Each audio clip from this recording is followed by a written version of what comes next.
பள்ளி செல்ல துவங்கிய தாமஸ் ஆல்வா எடிசனை கூர்ந்து கவனித்த அவரது ஆசிரியர் எடிசனின் கையில் ஒரு கடிதத்தை கையில் கொடுத்து அனுப்புகிறார்.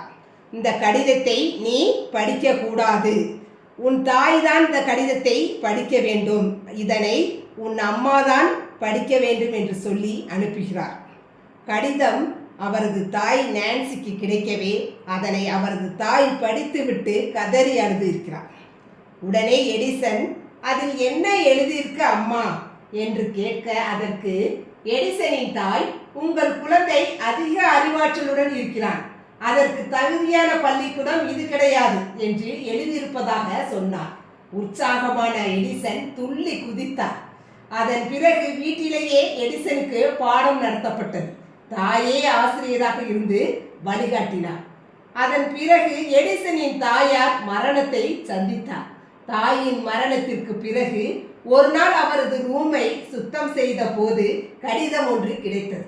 அந்த கடிதத்தில் பார்த்ததும் ஒரே அதிர்ச்சி.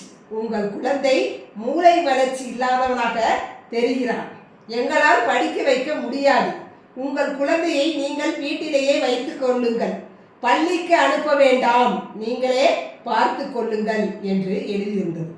இதனை பார்த்த எடிசனுக்கு தன்னுடைய தாயை நினைத்து கண் கலங்கிறார்.